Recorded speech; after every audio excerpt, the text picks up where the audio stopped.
Ambassador Emmanuel, you may proceed. Thank you, Mr. Chairman, to the ranking member, the members of the committee. It's an honor to appear before you today. I obviously don't have the eloquence of the Aussie accent or the show and tell of the ranking member, my good friend.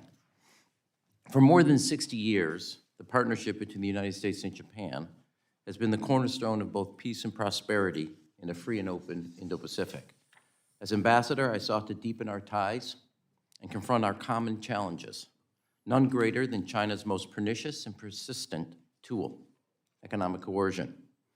China has made coercion its currency of economic statecraft and retaliation a replacement for negotiation. And where it cannot conquer through division, it chips away through corruption and control. In 2010, China cut off exports of critical rare earth minerals, as noted earlier, to Japan, hitting Japanese industry and consumers over a dispute involving the Senkaku Islands. After 2012, confrontation between Manila and Beijing in the South China Sea, China quarantined fruit exports from the Philippines and sent vessels to protect Chinese fishermen and blocking Philippine fishing boats. 2016, after Seoul, South Korea decided to deploy the U.S. THAAD missile system to protect itself from North Korea launches, Beijing orchestrated boycotts by Chinese consumers and tourists, punishing South Korea for acting in its own self-defense. When Lithuania in 2021 allowed a Taiwanese office to open, China banned all bilateral trade. China slapped import restrictions on a range of Australian goods, coal, barley, beef, copper, and wheat, over Australia's calls for an independent inquiry into the origins of COVID-19 in 2020. Sometimes China's coercion is overt and obvious. Other times it's covert and conniving. It also exerts softer pressure, as it did with the National Basketball Association, which succumbed to Chinese pressure over one team's general manager tweeting support in 2019 for pro-democracy protests in Hong Kong. More recently, Beijing has refused to export a type of magnet, as noted by the ranking member's comments, essential for industrial manufacturers here in the United States.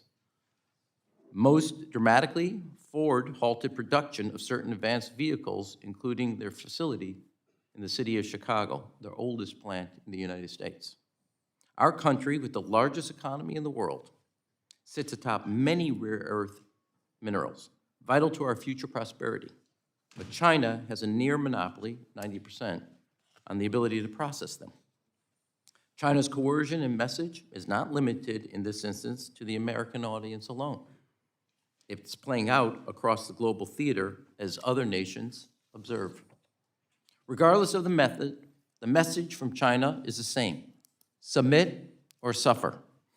Beijing exerts economic pressure to achieve its political goals and bend nations to its political will. Their goal is clear: isolate one to intimidate all. Ours must be to isolate the isolator through an alliance to counter China's coercion. As the 31st U.S. ambassador to Japan, I saw up close and clear-eyed how China pursues its geopolitical goals, not through innovation and inspiration, but through intimidation and infiltration. During my time in Tokyo, the embassy issued an unprecedented report on Chinese coercion to neutralize this tool that Beijing perfected over the last 15 years. The takeaway? To secure our standing in the 21st century, America and its allies need an anti-coercion coalition to counter China's aggression. Beijing's bullying is not a foreign policy, but an example of a failure of one. Nevertheless, the world's response has been scattered, slow, and too often silent. Continuing on the current course is a recipe for continued coercion. The United States cannot afford to be alone, passive, or partisan in this strategic competition. Cutting off our allies, cutting off our research and development, and treating investments in key industries like semiconductors as tradable are unilateral disarmament of our strongest advantages as a country. We must lead a resilient anti-coercion coalition to resist economic intimidation and respond with strength when deterrence fails. It should be based on mutual commitments that are public and reciprocal. First, as I called in a piece about a year ago, in the Wall Street Journal, such a coalition would need the economic equivalent of the North Atlantic Treaty Organization's Article 5. An attack on one is an attack on all at its core. Look no farther than what the EU adopted in 2023, after Lithuania was coerced by China, an anti-coercion instrument that focuses on deterrence and allows for retaliatory policies by the EU. Countries should support allies under economic assault with a unified response. Resilience requires a willingness to retaliate and recognizing China's weaknesses and prepared to go after them. I know that you find it surprising that I would advocate that. Nations would insulate themselves from China's pressure through collective resilience. That requires leveraging alliances. When I arrived in Japan, I worked to expand trilateral ties. Today, Tokyo, Washington, and Seoul, as well as Tokyo, Washington, and Manila, are not just allies. We're aligned.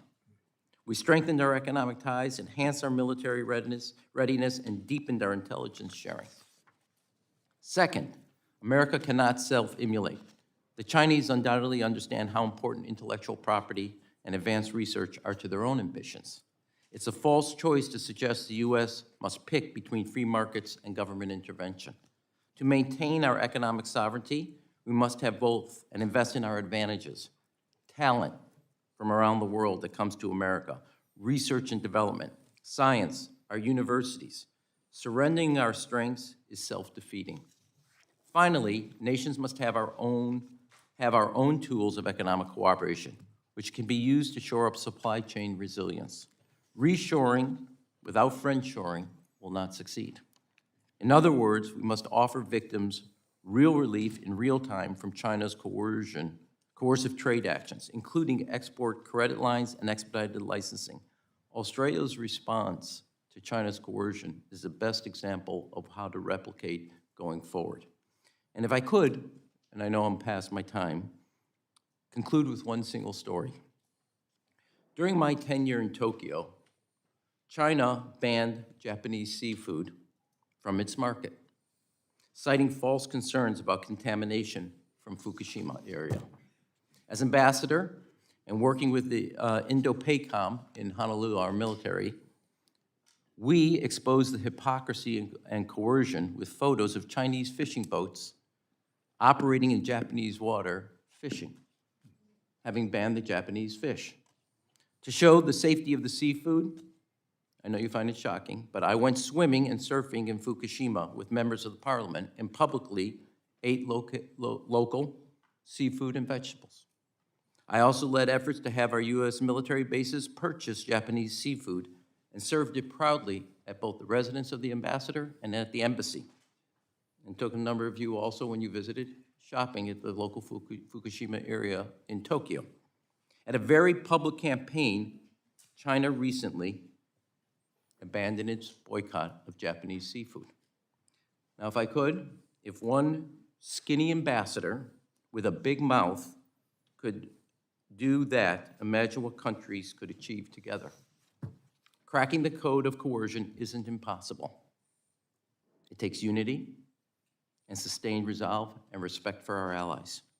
We are in a strategic competition between free nations that innovate and a surveillance state that imitates, between democratic resilience and authoritarian reliance. United, coordinated, and committed, an anti-coercion coalition is the best offense and the best defense against China's campaign of intimidation. Again, thank you very much for this honor to testify today. Thank you, Ambassador.